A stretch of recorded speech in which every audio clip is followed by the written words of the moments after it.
안녕하세요. 영영튜브 김지은 작가입니다. 네, 여기서 지금 영영튜브 찍은 건 아니고요. 많이 부었죠. 네, 제가 병원에서 지금 퇴원하고 조리원에 왔는데요. 이게 지금 조리원 베개입니다. 네, 병원은 아니죠, 느낌이. 몸무게가 1kg 딱 빠졌어요. 1kg. 웬일이야. 저희 셋째가 이름이 이제 레오가 됐어요. 레오가 2.6kg로 났는데 그 2.6kg 더하기 태반 무게, 그 다음에 뭐 저 출혈도 꽤 했겠죠. 그런 거 다 해도 한 3, 4kg는 빠져야 정상 아닌가요?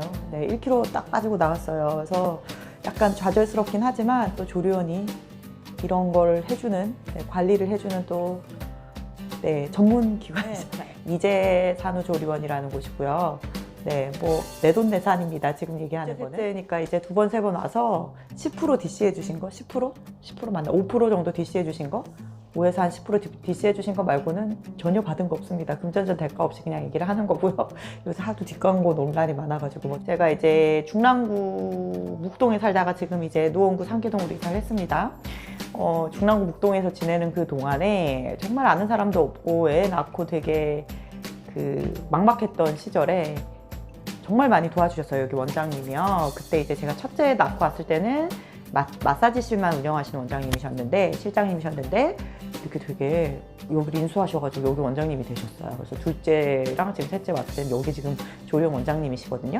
이 조리원 원장님께서 정말 많이 도와주시고, 이 왜 물질로 대하지 않는 그런 느낌 오시는 분 알죠? 이거는 뭐라고 설명을 할 수 없는 것 같아요, 말로는. 근데 이 물질로 살 수 없는 많은 그 지지와 응원, 그리고 퇴실하고 나서도요, 돈 안 받고 가슴 마사지 다 해주셨어요.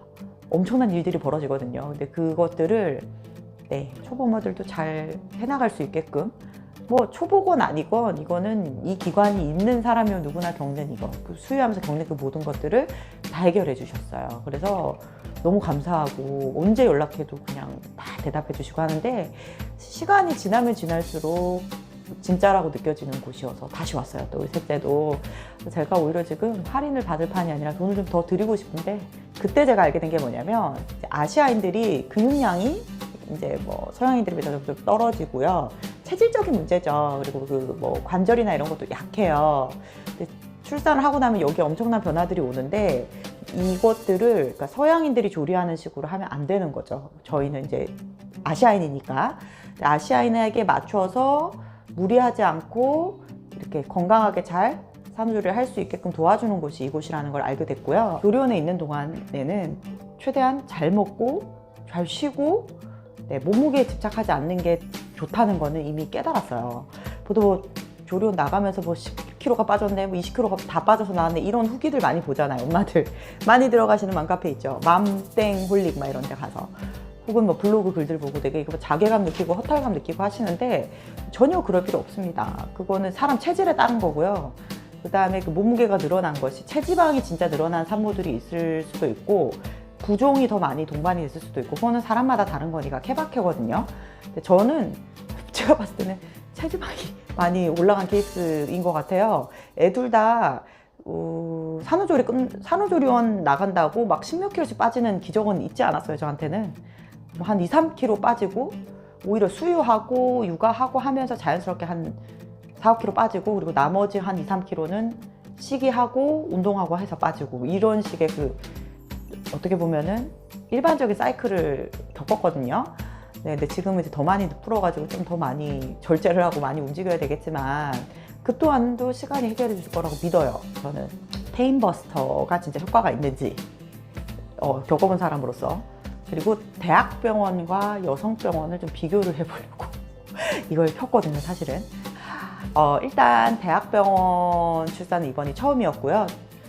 애기 둘, 다혜리 루비, 저 첫째랑 둘째 아이는 성남에서 굉장히 유명한 곽땡로병원, 여기서 첫째로 출산했고, 둘째로는 이제 삼본에서 진짜 유명한 또 병원, 삼본 제땡병원, 여기서 출산을 했습니다. 두 군데 다 네노라는 여성병원. 상황이, 첫째는 제가 그때 개포동 살고 있었거든요. 그때 바로 가까웠어요, 병원이. 정말 너무 운전해서 진짜 10분, 20분 정도 거리에 가까이 있어가지고 갔었고, 그다음에 굉장히 그때 이제 경제적으로 힘들었는데 비용적으로 너무 매력적이었어요, 이곳이요. 지금도 그렇거든요. 그래서 이제 거기 가서 이제 그때 당시 광민정 선생님한테 진료를 받고 이제 수술을 하고 나왔는데 첫째 때는 솔직히 통증이 너무 심해가지고요. 그 뭐 무통이고 뭐 아무것도 안 들었어요. 정말 짐승처럼 살았거든요. 그래서 뭐 시설에 관한 그런 피드백은 할 수가 없어요. 뭐 느낀 게 있어야지. 뭐 없어요. 네. 그때 이제 제 병수발을 해줬던 사람이 이제 시어머니셨거든요. 사람에 따라 다르시겠지만 저는 이제 결혼하자마자 아이가 생겨가지고 시어머니와 친해질 타이밍이 거의 없다시피 한 상황에서 거의 이제 그 시어머니가 제 수발을 들어주는 상태였는데 제가 거동이 안 되니까 뭐 시트 갈아주고 그 제왕절개를 하고 나면 그 다음에 벌어지는 엄청난 그 수술 뒷수발이 있어요. 수술 뒷수발. 그걸 어머님이 다 들어주셨어요. 이거 인터넷에 누가 이렇게 올렸더라고요. 이거를 남자들이 이해를 못 한대요. 진짜 저희 남편도 그랬거든요. 근데 이거를 뭐에 비유를 하냐? 그 포경수술 후처치를 장인 어른한테 받는 거랑 똑같아. 이렇게 누가 비유를 했더라고요. 뭐 그게 어떤 느낌인지 모르겠지만 남자들은 뭐 그렇게 하면 좀 약간 이해가 되려나요? 아무튼 그런 불편함 속에서 여기 와서도 계속 아팠어요. 그래서 뭐 마사지 받고 근데 마사지가 더 아파가지고 맨날 울고요. 그리고 산후 우울증이 그때 왔었었나 봐요. 거의 뭐 한 2달을 계속 매일 울었어요. 매일. 지금 생각하면 내가 왜 그렇게 울었지 싶은데 그때 눈이 정말 많이 나빠졌거든요. 네, 그래서 이제 그전에도 안경 안 쓴 건 아니지만은 그때 도수가 확 이렇게 나빠졌어요. 네, 페인버스터라는 게 없었었고요. 네, 무통에 의지하고 엉덩이 주사 맞는 거 있거든요. 진통제에 의지해가지고 진짜 너무너무 힘들게 붓기도 엄청나게 많이. 둘째 때는 제가 이제 그 첫째에 대한 기억 때문에 V백이라는 걸 시도를 했어요. V백은 제왕절개 상모가 그 다음에 제왕절개를 선택하지 않고 자연분만을 선택하는 걸 V백이라고 하는데 일반 병원에서는 리스크가 있어서 좀 잘 안 해줍니다. 이게 복압이 올라가고 푸시를 해야 되는데 애가 나오게 하려고 이제 눌러야 되는데 위해서 아무래도 이게 한번 절개가 됐던 부분이니까 이게 이제 수술 부위가 파열될 수도 있는 위험이 있거든요. 그때 일어나는 그 응급 상황 대처가 어떻게 될지 모르는 그 리스크 때문에 이제 뭐 안정 위주로 가는 그런 병원에서는 잘 테이크를 안 해주는 케이스예요. 근데 이것도 또 국내에서도 유명한 몇 군데가 있거든요. 네, 뭐 여의도에도 있고, 이제 이게 정보 방출, 여의도 무슨 병원도 그렇고 뭐 해드리고 뭐 하는데 이렇게 삼본 제땡 병원 거기도 굉장히 V백으로 막달에 전원을 했어요. 이 동네에 있는 산부인과를 다니다가 막달 전원을 해서 거기 이제 강준구 원장님이라는 분이 이제 거기 굉장히 대표 원장님이신데 그분한테 이제 진료를 보고 거기는 V백이 자연 진통 기다리지 않고 유도분만 하거든요. 한 38주, 39주 이렇게 되면 그래서 저도 이제 한 38주, 9주 차에 이제 입원을 해서 유도분만을 하는데 잘 안 된 거예요. 진통의 통증이 정상적인 간격으로 오지가 않고 이게 뭐 들쭉날쭉하면서 제가 진통과 또 다른 그 플러스 알파의 이상한 그런 통증을 느끼면서 수술 부위가 이제 뭐 약했던 거죠. 제 생각이에요. 그래가지고 이제 그 진통을 하다가 수술을 했습니다. 어떻게 할 수 없이 응급제왕으로. 네, 그때는 그 통증이 너무 아파가지고요. 제가 진통한 엄마들은 이런 아픔이 있구나를 그때 이제 간접적으로 체험을 했죠. 저도 이제 한 1시간에서 한 2시간 정도 진통을 하다가 수술을 했거든요. 신기하게 하나도 안 아픈 거예요. 제가 알잖아요. 첫째를 낳아서 이쯤이면 이런 통증이 와가지고 이렇게 했구나라는 시나리오가 머리에 있는데 하나도 안 아픈 거예요. 진짜로. 수술한 그날 일어나서 돌아다니고 신생아실 가서 애 보고 심지어 술도 하고요. 그리고 이게 마취 풀리면 오겠지, 그분이 오시겠지 막 그러면서 있었는데 아무렇지도 않은 거예요.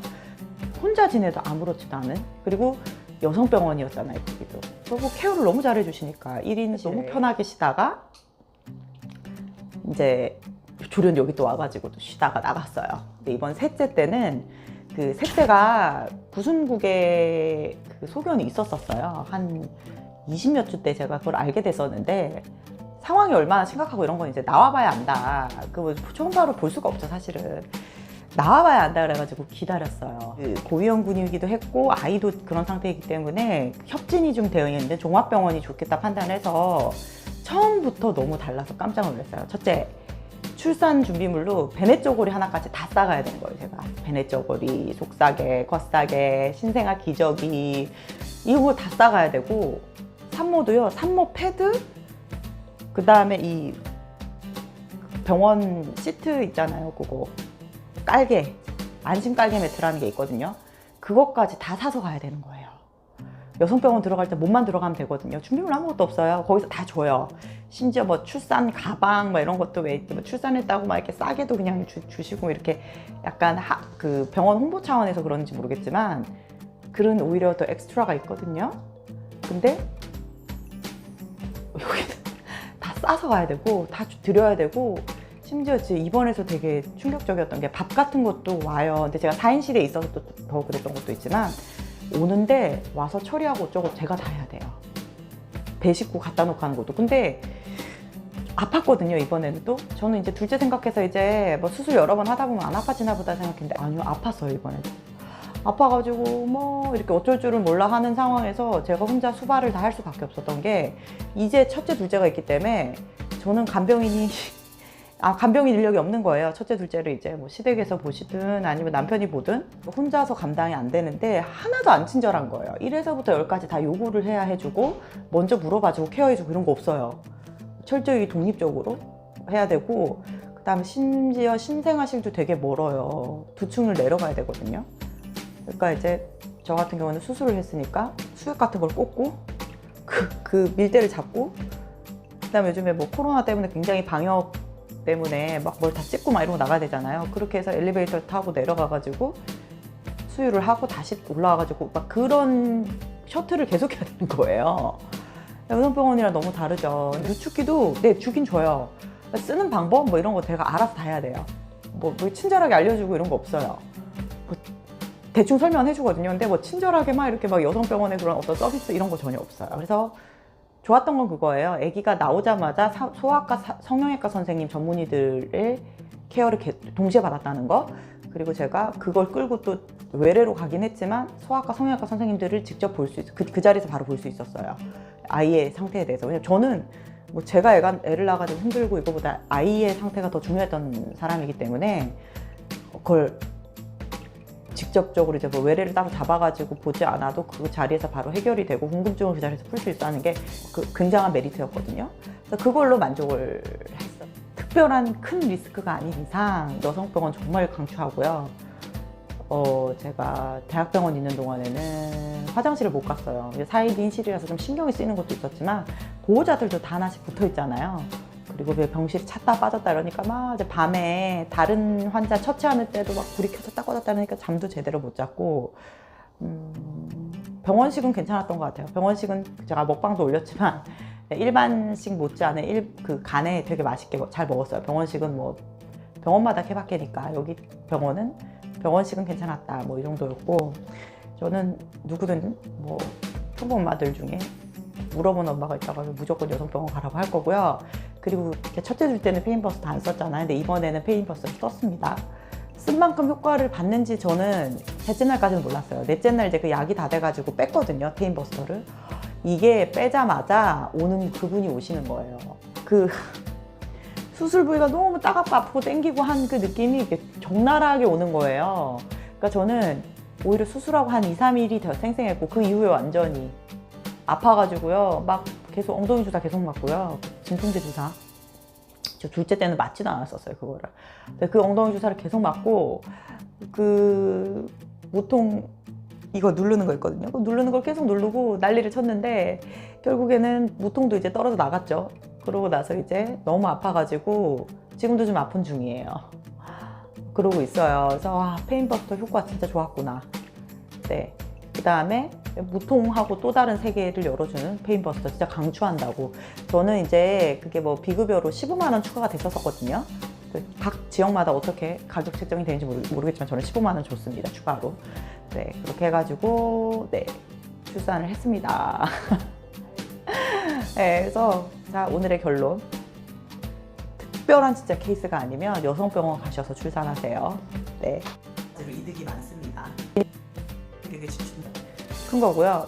두 번째로 제가 말씀드리는 거는 페인버스터 강추라는 거. 네, 여기까지 오늘 말씀드리고 예, 오늘 영상은 줄이겠습니다. 네, 오늘 여기까지 할게요. 안녕. See you later, guys. Bye bye.